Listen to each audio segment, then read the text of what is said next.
پاکستان پہنچنے والے اٹالوی کروز شپ کے حوالے سے اہم تفصیلات سامنے آ گئیں۔ معاون خصوصی برائے بحری امور محمود مولوی نے کہا ہے کہ اٹالوی کروز شپ کو داخلے کی اجازت نہ دینے کی خبر بے بنیاد ہے۔ یہ شپ صرف اسکریپ کے لیے استعمال ہوگا۔ معاون خصوصی محمود مولوی نے پاکستان پہنچنے والے اٹالوی کروز شپ کو داخلے کی اجازت نہ دینے کے معاملے پر اپنے بیان میں کہا کہ 1200 کمروں کا پیسنجر جہاز اسکریپ کے لیے 2 ارب روپے میں خریدا گیا۔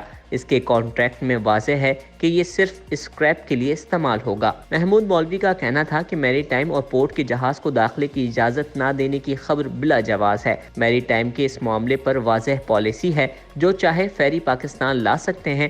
ہم نے 10 سال کا انکم ٹیکس معاف کیا ہے۔ معاون خصوصی نے مزید کہا کہ PNSC کو باہمی اشتراک کے ساتھ کام کرنے کی بھی اجازت دی گئی ہے۔ دنیا بھر سے جہاز گڈانی اسکریپ کے لیے لائے جاتے ہیں۔ وفاقی وزیر علی زیدی سمیت دیگر کو یہ کہنے کی اجازت نہیں دی گئی۔ ان کا کہنا تھا کہ جسے کروز شپ لانا ہے وہ کراچی سے گوادر اور پھر دبئی لے جائے۔ حکومت پاکستان اور میری ٹائم کا مکمل تعاون حاصل ہوگا۔ Inzar Ahmed, Meta News, Karachi.